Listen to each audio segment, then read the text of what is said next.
Well, welcome along to this little lesson. This little lesson I like to call Little Finger Burnout. Okay, this is an excellent little device for developing strength in your left hand little finger. Yeah, no, as you know, you're born with strength towards your index finger here in your hand, and it gets weaker as it moves away from your thumb. So it's really important as you're developing your playing, especially if you want to play lots and lots of quick stuff, I guess, that you have an even amount of strength across your hand. Certainly it's advantageous. There's no bad thing that comes from it. Sure, you know, you see a lot of people from time to time who are able to do amazing things with 3 fingers. And that's great, but you know, if 3 fingers have to cover the work that 4 fingers would normally do, then those 3 fingers have to be doing an amazing job of keeping up. Plus, you know what, the stretch capacity of your hand is always going to be greater with this finger than it is without it. You know, I mean, really, if you can't stretch further with your little finger than you can with your 3rd finger, then you're a freak. Okay, simple as that. So anyway, and if you are a freak, well, everyone's got to be good at something, right? So what this is, okay, it's very intensive for your little finger. It takes a lot of time. I remember when I first started doing this, I used to get that burn in the back of your hand. Now, anyone who's put a lot of time into their practice knows what that burn feels like, and it's that one where the lactic acid is building up in your hand, which is what happens when your muscle is unfit and it's pushed to the point of being starved of oxygen. Basically, you get lactic acid build up in your hands and in your muscles, and it's that burn that just makes you want to go, oh wow, stop. Yeah, so that's what it is. Now, this is what I'm playing. Okay, it's very, very simple. The pattern's repeating all the time, so once you learn it, it just is moving around.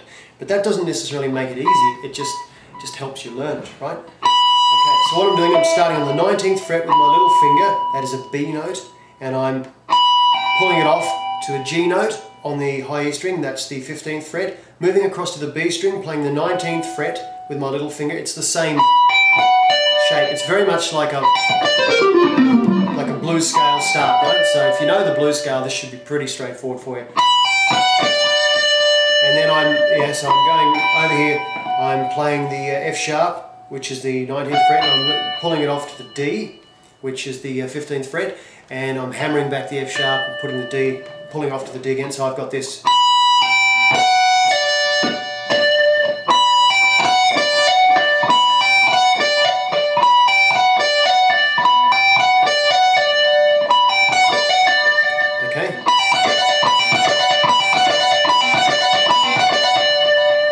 Then I'm sliding my first finger down to the 12th fret on the B string, right,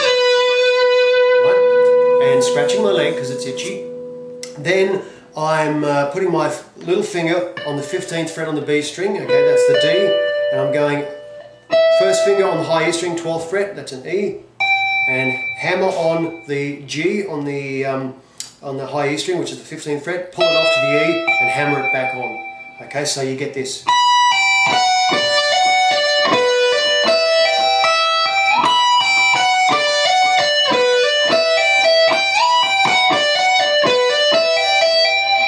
Okay, now picking wise, what I'm doing is I'm going pick, pull off, pick, hammer, pull off, slide, pick, I slide, hammer, pick, hammer, pull off, hammer. I'll do that again. Pick, pull off, hammer, pull off, slide, hammer, pick, hammer, pull off, hammer. Yeah. But sometimes at speed I don't, so don't take anything as right. Whatever works for you, right? That's my motto anyway. And as a rule, I like to pick the first note on every new string that I move to. So if I'm playing on the G string and I move to the B string, I want to pick the first note on the B string because I need to get some momentum into the string. I need to get it moving. Once it's moving, it tends to be easier to keep moving, right? But getting it started moving, unless you've got ridiculous amounts of saturated sound of gain and all sorts of things, getting it moving is a hard thing to do. Okay, and you know what? I don't play with a low action on my guitar, not at all. and you know, so that makes it even harder again, because I've got to really go hard at the string. If you have one of those millimeter high actions and no tremolo and all that sort of stuff, then it's very easy to get lots of attack, you know. Or if you scallop the frets out and all this sort of stuff, then, you know, it does make life easier. But for me on this guitar, I have to do that to get the momentum. And especially with the kind of sounds I like to play with, they don't squeal when you're not playing. The guitar doesn't just feed back naturally by itself. So yeah, that's what's happening there.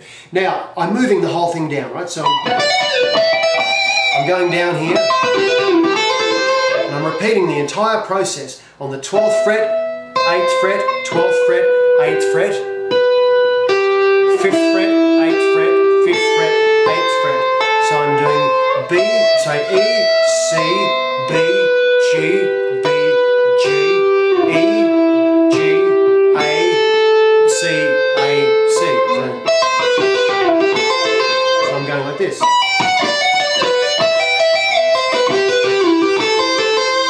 Okay, that's the first part.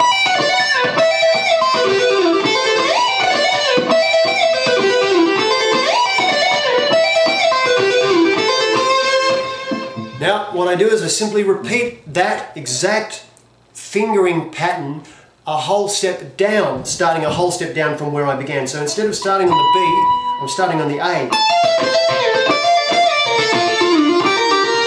Then I'm going to go up and I'm going to start on the G. And here I finish on G, right?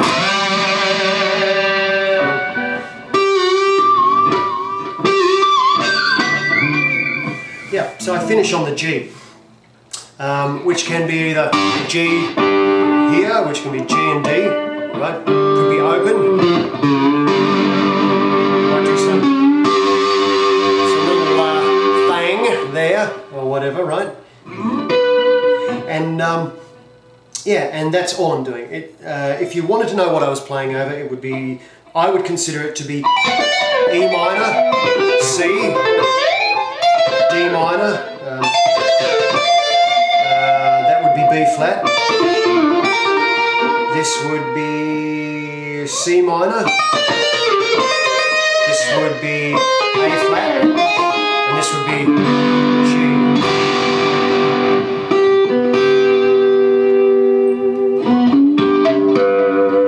So that's what I would consider. Now when we piece it together, I'll do it slowly with not much gain.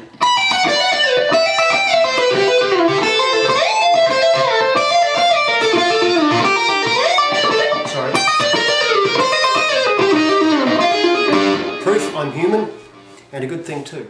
So, once again.